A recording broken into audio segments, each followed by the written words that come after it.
សួស្តីអ្នកទាំងគ្នាថ្ងៃនេះផងដែរខ្ញុំមានវិជាថ្មីមួយតើតើនឹង Vue.js ចង់បង្ហាញទៅអ្នកទាំងគ្នាដោយឥឡូវយើងចូល project របស់យើងទៅយើងអាចធ្វើការ input name ក៏ដូចជា age ហើយនិង position របស់គាត់ឥឡូវនេះខ្ញុំដាក់ position web developer តទៅពេលយើងដាក់បញ្ចូលហើយយើងអាចចុចលើ button add user ទៅវានឹង add ជា card មួយដោយក្នុង card នេះផងដែរវាសូវហើយយើងបាន add ហើយយើងក៏អាចធ្វើការ delete វាផងដែរហើយមួយវិញទៀតវាអាច store លើ local storage ពេលយើង refresh ទៅវាអត់មានតន័យទេពេលយើងលុបហើយឥឡូវខ្ញុំមកបញ្ចូល demo code ខ្ញុំអត់បាន save code តាំងពីដើមទេដោយសារតែពេលវេលាខ្ញុំចង់ឲ្យវាខ្លីអញ្ចឹងខ្ញុំបញ្ចូល code ទូដែល code ខ្ញុំសរសេររួចហើយដោយក្នុង file view របស់យើងវាមាន template នេះទុក store code យើងក្នុងហ្នឹងដោយលើនេះវាមេធំដើម្បីដាក់ style ដែលខ្ញុំប្រើប្រាស់ style Tailwind ហើយនេះផងដែរជា input form ដែលខ្ញុំសរសេរហ្នឹងនេះ input form ប៉ុណ្នេះដោយក្នុងនោះវាមានបញ្ចូលជា name បញ្ចូលជា age ក៏ដូចជាបញ្ចូលជា position ហើយមួយទៀតវាមាន button add user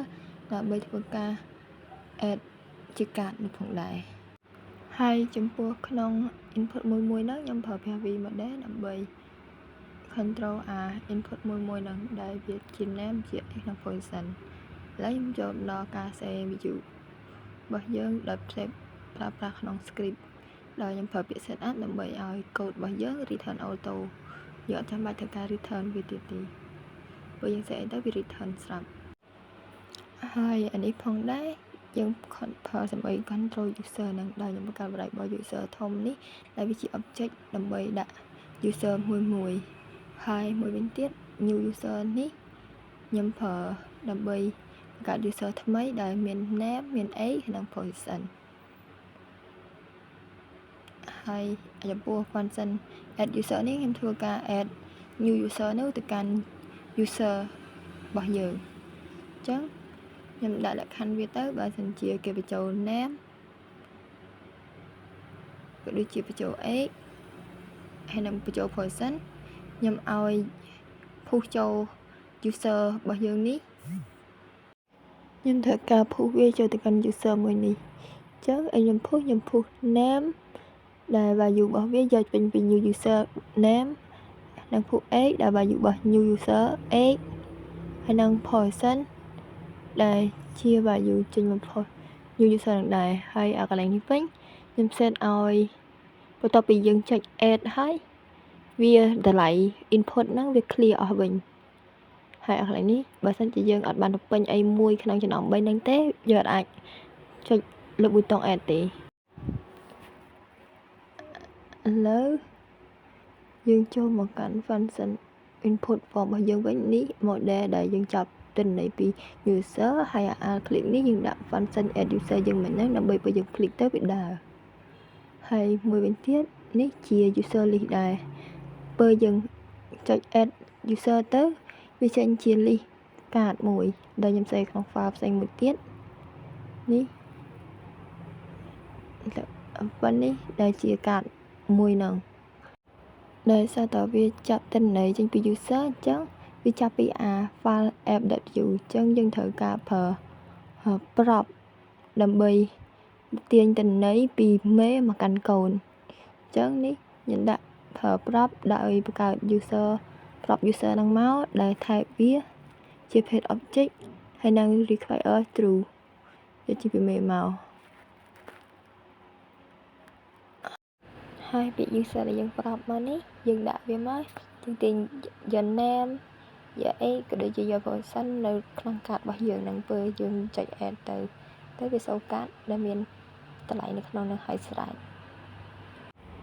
ហើយនេះផងដែរយើងត្រូវការយក list នោះយើងមកដាក់ក្នុង file app.view វិញអញ្ចឹងយើងត្រូវការ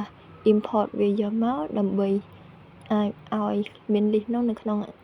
file app.view បានហើយនេះក៏ដូចគ្នាដោយយើងធ្វើការ loop user មកដាក់ក្នុង list ហ្នឹងយើង loop នៅក្នុងនោះដូចគ្នាដែលយើង loop ដើម្បីងាយស្រួលដោយយើង loop user នៅក្នុង user របស់យើងហ្នឹងដោយ key របស់វាជា ID ខ្ញុំដាក់ ID unique អញ្ចឹងអានេះជា prop របស់យើងដែលសេនៅក្នុង list ហើយអានេះ user ដែរយើងធ្វើការលុបនេះឥឡូវ list យើងចប់ហើយយើងចង់ធ្វើការលុបកាត list ដែលយើងបញ្ចូលមួយនោះវិញដោយនេះកន្លែងនេះវាម្ដុំ icon ខ្វែងដែលយើងអាច delete list user មួយនឹងវិញបានដោយខ្ញុំធ្វើការ delete ហ្នឹងខ្ញុំចង់ delete តាមរយៈindex ដូច្នេះហើយខ្ញុំត្រូវការ prop យក index ពីមេវិញមកប្រើដូចគ្នាដោយខ្ញុំដាក់ឈ្មោះថា index prop ស្មើ index របស់យើងហ្នឹងហើយខ្ញុំត្រូវការ prop វាយកមកដាក់នៅក្នុង list អញ្ចឹងតែ type វាជា number ហើយ require true ដូចគ្នាហើយឥឡូវយើងមកធ្វើការសរសេរ function remove user របស់យើងនៅក្នុង app.view នេះខ្ញុំបង្កើត function remove user ដោយ remove តាមរយៈ index ហ្នឹងដែលបន្ទាប់មកយើងនៅក្នុង list user គឺយើង select គ្នាហើយក្នុងនេះយើងត្រូវ emit វាដោយសារតែយើងត្រូវការប្រើទិន្នន័យពីខ្លះកូនពី list user ហ្នឹងទៅដាក់ app.view អញ្ចឹងយើងត្រូវ emit វាកាលមុនយើងប្រើប្រាប់ដោយសារតែវា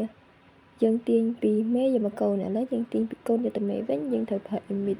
យកប្រើប្រាប់ដូចមុនទៀតទេ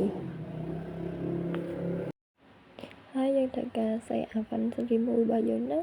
ចាប់ index ដោយយើង click កន្លែង icon ខ្វែងហ្នឹងគឺវា delete ដូចគ្នាហើយបន្ទាប់មកយើងមកមើលនេះវិញម្ដង on mode នេះកន្លែងនេះប៉ុន្តែយើងប្រើដើម្បី store វានៅក្នុង local storage ឧទាហរណ៍យើង delete ឬក៏ add user អីវា store ជាប់នៅលើ browser របស់យើងពេលយើង refresh ទៅវាអត់បាត់ទៅណាទៀតទេដោយvoid យើងប្រើមាន on mode និង void ដោយសារយើងប្រើដើម្បីពេលឲ្យយើងដល់ពេល add ឬក៏ update ទៅវា store ស្រាប់ហើយនេះឧទាហរណ៍យើងដាក់ឈ្មោះឧទាហរណ៍ម្ដងទៀតទៅខ្ញុំដាក់ឈ្មោះ let ខ្ញុំដាក់អាយុ10ឆ្នាំខ្ញុំដាក់ position ទៅខ្ញុំចង់ដាក់ version UX UI designer ដល់ពេលខ្ញុំចុច add ទៅចេញមកដល់ពេលខ្ញុំ refresh អត់បាត់ទៅណានឹងទេដោយសារតែវា store local storage រួចហើយពេលខ្ញុំចង់ខ្វែងពេលខ្ញុំ refresh ក៏តំណែងហ្នឹងអត់មកវិញដែរកូដរបស់យើងចប់ហើយ goodbye